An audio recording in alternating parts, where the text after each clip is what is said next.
Salut, je suis Herman Kakpo. Et c'est un plaisir pour moi de vous retrouver pour ce nouveau numéro de votre podcast. Le CEO Challenge Podcast.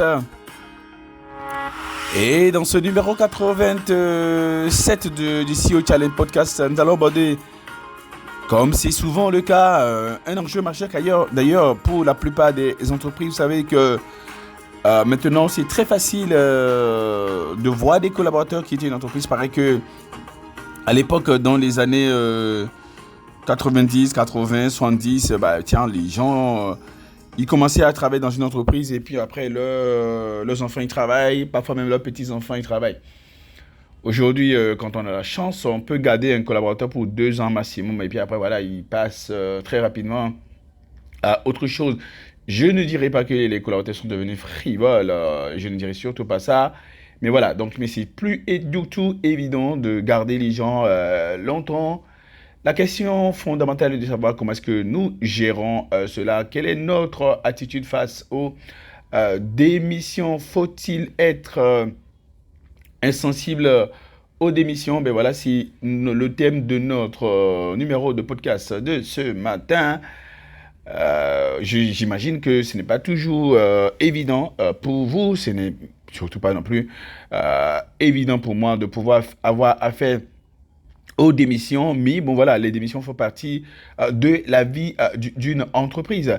La question importante est de savoir est-ce qu'il faut y rester sensible, qu'est-ce qu'il faut faire avant et après les démissions. C'est le sujet de notre échange d'aujourd'hui. Je suis d'accord avec vous que ça peut parfois être très contraignant de miser sur des collaborateurs, de les avoir formés, de penser que finalement on a trouvé la bonne personne, de recruter des stagiaires qu'on forme et puis on se rend compte qu'il ne reste surtout pas. Bon, la question importante n'est pas de savoir est-ce que les gens restent, mais de savoir est-ce que nous avons créé les conditions pour qu'ils puissent rester. Et ce n'est que ça qui doit commencer par rythmer notre réflexion.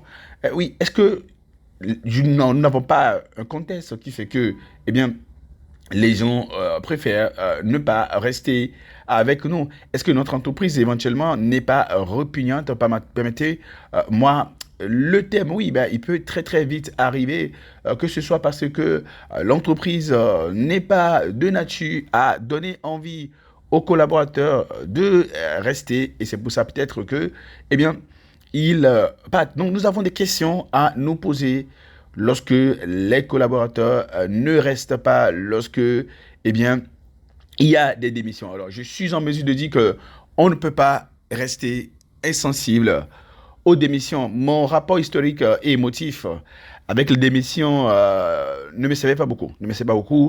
Peut-être c'est le cas pour beaucoup de gens, mais à un moment donné, j'appréhendais beaucoup les démissions. Je prenais ça personnellement. Je considérais cela comme étant un échec personnel. Et parfois, comme c'est souvent le cas, on en veut à la personne qui a décidé de partir parce que, on se dit que maintenant, c'est une trahison. Bon, c'est le lieu de dire que une personne qui a eu à travailler avec vous ne vous doit pas, ne vous doit rien. Elle vous doit absolument rien. C'est comme un arbre que tu as arrosé et qui t'a donné un fruit ou du fruit pendant que l'arbre était là. C'est vrai qu'on arrose cet arbre, on entretient l'arbre avec l'espérance que on va pouvoir l'avoir ad vitam aeternam, on va pouvoir bénéficier de cet arbre les saisons prochaines. Mais bon, tout ce qu'on a mis là-dedans, on a tiré notre profit, on en a eu pour notre compte.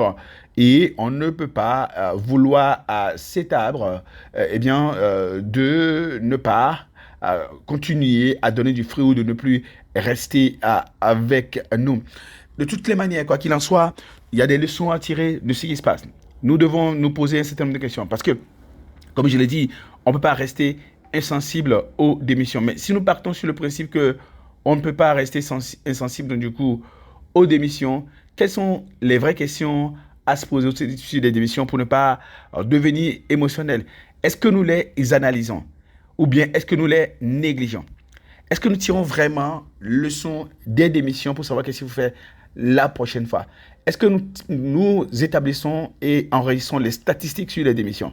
les types de démission, les raisons de démission. Bien évidemment, la plupart des gens mentent sur les raisons pour lesquelles ils ont démissionné. Mais plus tard, il est possible de leur poser des questions pour savoir quelle est la raison pour laquelle ils ont démissionné.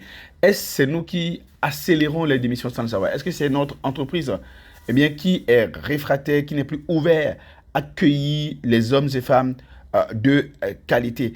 Est-ce que peut-être nous subissons les démissions? Nous laissons les démissions arriver sans rien faire. Imaginons par exemple que les collaborateurs démissionnent parce que la compétitivité sur le marché de l'emploi, à leur faveur bien sûr, est telle que les concurrents viennent nous arracher facilement. Et nous, on ne sait pas qu'il y a des ajustements que nous avons besoin d'apporter. Nous pensons que c'est parce que les collaborateurs ne nous aiment pas qu'ils démissionnent. En général, les collaborateurs peuvent nous aimer, mais ils démissionnent parce qu'il y a une condition importante, déterminante pour eux, pour laquelle ils sont obligés de partir et que nous, on a subi et qu'on n'a rien fait pour mettre en place et qu'on n'a pas monitoré, on n'a pas pris les dispositions pour garantir.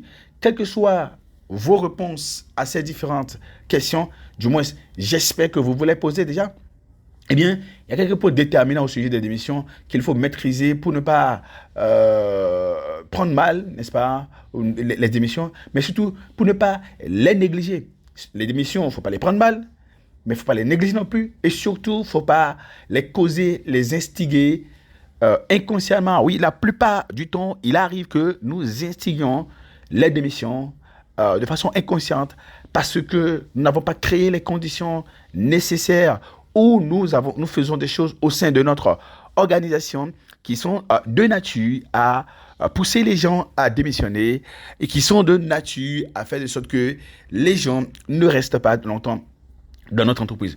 Quoi qu'il en soit, qu'il s'agisse de ne plus mal vivre les démissions, qu'il s'agisse de ne pas les négliger, qu'il s'agisse de ne pas les instiguer, il y a 5 points essentiels que nous devons garder ici en l'esprit pour, n'est-ce pas, traiter efficacement, prévenir efficacement et puis naturellement prendre le contrôle, si possible, des démissions. Premièrement, une entreprise est un hôtel. Donc, une entreprise est un hôtel dont il y aura des check-in, il y aura des check-out, il y aura des entrées et des sorties. Il est même très important qu'il y ait un renouvellement. Le fait qu'il y ait des gens qui partent, même que les bonnes personnes qui partent, n'est pas une mauvaise chose en soi.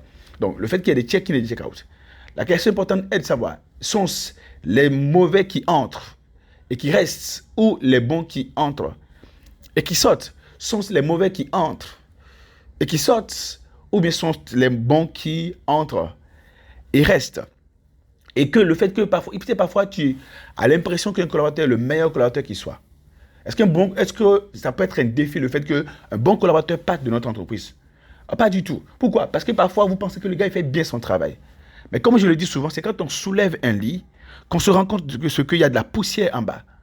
Parfois, le fait qu'un collaborateur que vous croyez étant le meilleur au monde démissionne est l'opportunité pour vous de constater qu'il ne faisait pas tout, de le remplacer par une personne plus neuve, une personne plus actuelle ou actualisée en termes de vue de compétences et de capacités, qui va donc du coup montrer que le gars il ne faisait pas si bien son travail que ça. Donc le renouvellement est nécessaire même lorsqu'on a le sentiment d'avoir de bons collaborateurs. Mais la question est la suivante. Si les collaborateurs dont nous avons besoin le plus, qu'il nous faut le plus, s'ils sont en train de partir, c'est très dangereux. Et nous sommes incapables de la retenir, c'est très dangereux.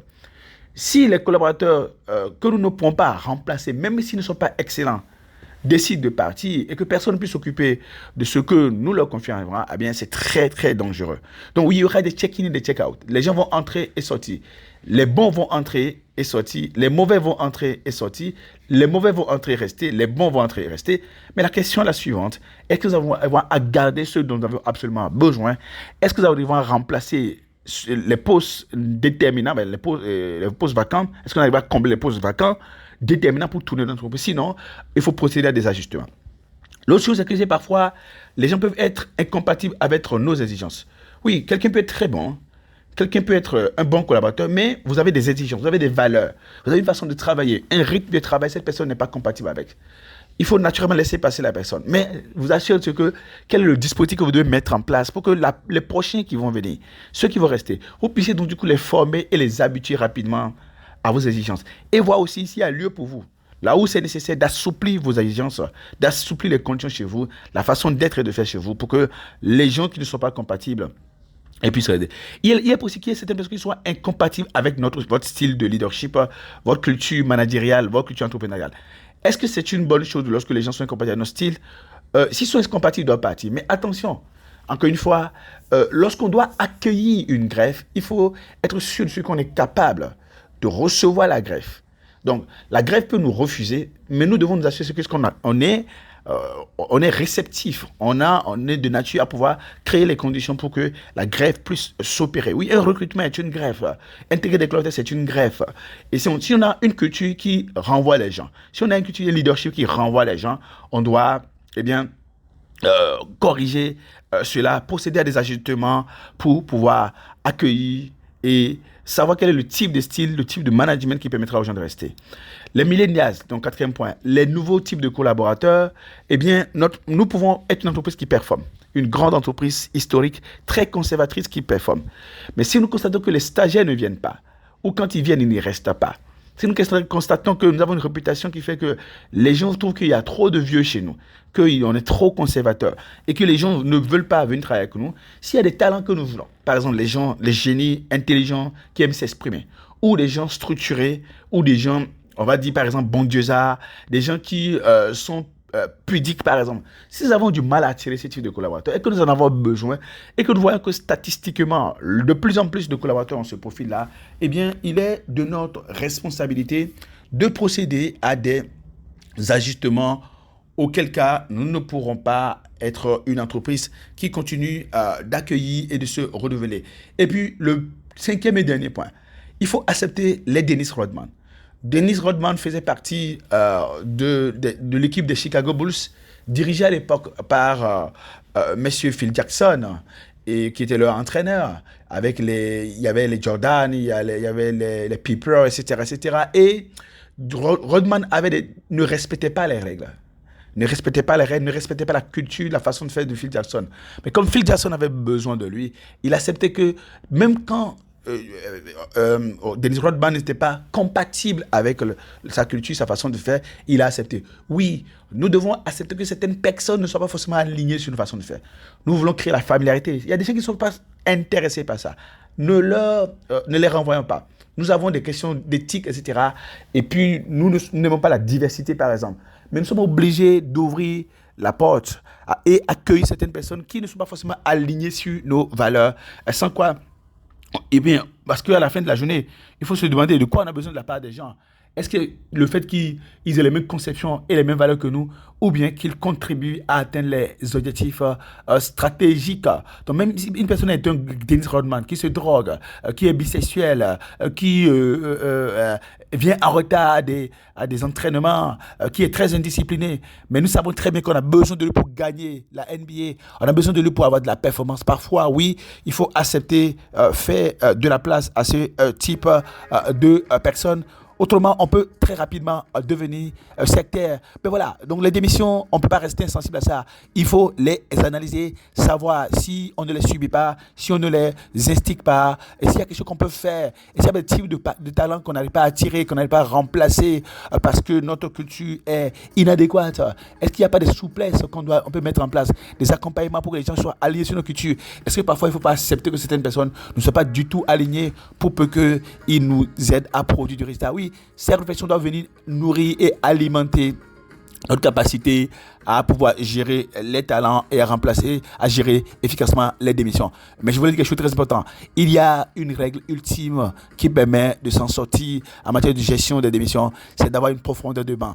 Ayez 1, 2, 3 personnes capables de remplacer quiconque peut à chaque fois démissionner, et vous comprendrez à partir de cet instant que vous ne serez plus jamais victime ni des démissions, et que vous n'aurez plus mal si vous avez de la profondeur de banc. Mais de toutes les manières, même si vous avez de la profondeur de banc, il faut créer les conditions que les meilleurs puissent rester, prospérer chez vous, s'améliorer chez vous, et vous aide à constamment croître, à accélérer vos performances et à pérenniser l'excellence. Allez, on se retrouve demain, Inch'Allah, pour un nouveau numéro de votre podcast, The CEO Challenge Podcast. Bye bye.